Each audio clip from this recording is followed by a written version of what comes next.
राधे राधे साथियों। आज हम लोग मंगला गौरी व्रत के बारे में चर्चा करेंगे कि इस व्रत को कैसे रखना चाहिए।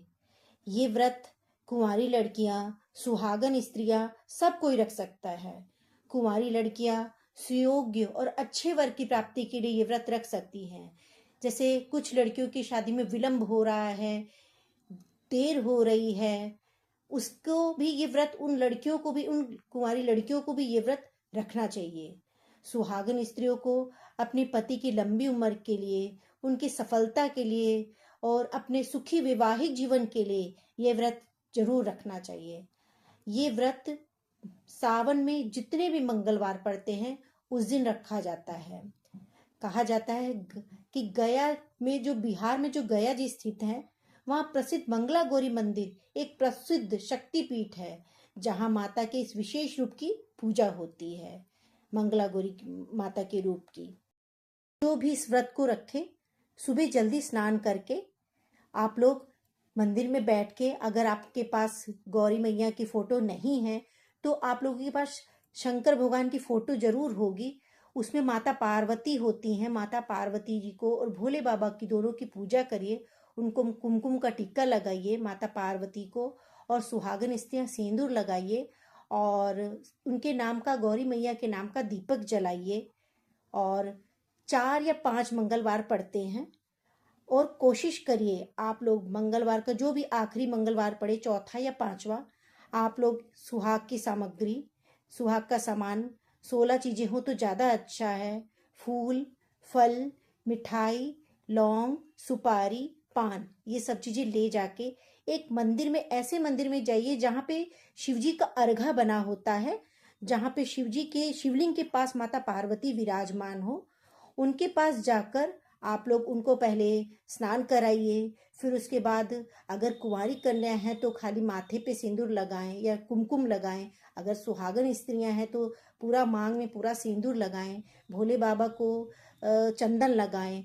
और जो मोली आती है, जो हाथ में हम लोग मोली बांधते हैं, वो ले जाके माता पार्वती और भोले बाबा को दोनों को गठबंधन कर दीजिए। मोली का 7 बार या 5 बार घुमा के दोनों लोगों को गठबंधन कर दीजिए। गांठ मत मारिए, बस उसको आप लोग खाली 7 बार उनमें दोनों लोगों में साथ में घुमा दीजिए।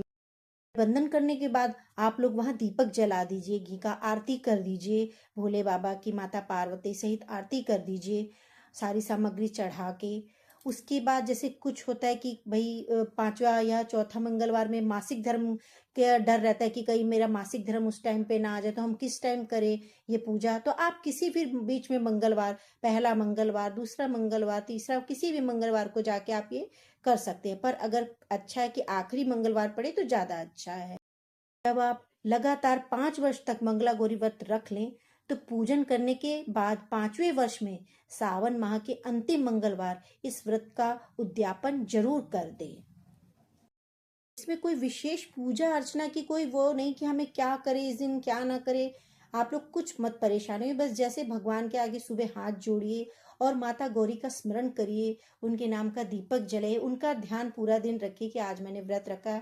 और हाँ, इस दिन व्रत में आप लोग मीठे का सेवन करेंगे। इस व्रत में नमक नहीं खाया जाता। आप लोग मीठा आलू का हलवा बना लीजिए, साबूदाना की खीर बना लीजिए, जो मतलब इसमें नमक वर्जित है, इसमें नमक नहीं खाना चाहिए इस व्रत में। घर में आप लोग पूजा करें तो सुबह शाम मंगला गौरी के नाम का दीपक, उनके नाम का, कि माता रानी ये आपके नाम का दीपक जला रहे हैं, उनके नाम का दीपक जला दीजिए। दीपक जलाने के बाद एक गिरजा स्तुति आती है जो माता सीता ने गाई थी। वो स्तुति अगर आप लोगों को आती हो तो आप लोग जरूर गाइए। मैं अपने अगले वीडियो में गिरजा स्तुति जरूर डालूंगी, आप लोग जरूर सुनिएगा। जैसे किसी को नहीं पता कि गिरजा स्तुति कैसे गाई जाती है, क्या है, तो उस वीडियो में मैं डालूंगी, आप लोग याद कर लीजिएगा जो भी ये व्रत रखे। और माता गौरी के आगे आप लोग ये स्तुति जरूर गाइएगा। माता रानी बहुत प्रसन्न होती है ये स्तुति सुन के। मंगला गौरी व्रत की एक कथा है, बहुत प्रसिद्ध कथा है, वो मैं आप लोगों को सुनाती हूँ, जल्दी जल्दी सुनाती हूँ, नहीं तो फिर वीडियो बहुत लंबी हो जाती है। एक बहुत पहले एक राजा थे, धर्मपाल उनका नाम था। वो शंकर भगवान और माता पार्वती के बहुत भक्त थे और उनकी पत्नी भी माता पार्वती की बहुत भक्त थी। पर उनको खाली एक ही कष्ट था, उनकी कोई संतान नहीं थी। तो उनकी पत्नी हमेशा प्रार्थना करती कि मुझे संतान चाहिए।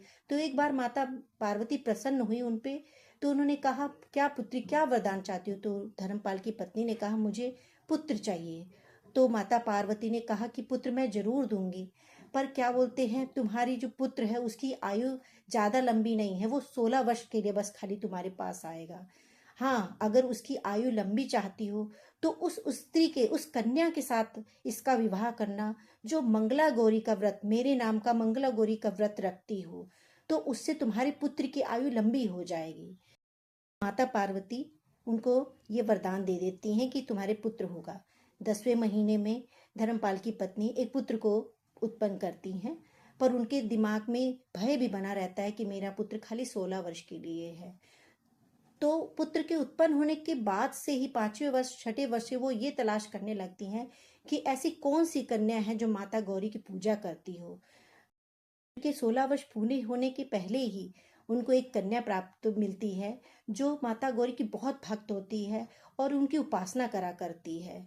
तो फिर वो उस कन्या से अपने पुत्र का विवाह करा देती हैं। पुत्र के विवाह के बाद उसकी आयु दीर्घायु हो जाता है वो पुत्र उनका। उसके बाद से वो दोनों पति पत्नी माता गौरी की आराधना करती, तब से मंगला गौरी का व्रत प्रसिद्ध हुआ। माता गौरी की जय, मंगला गौरी मैया की जय। राधे राधे, धन्यवाद।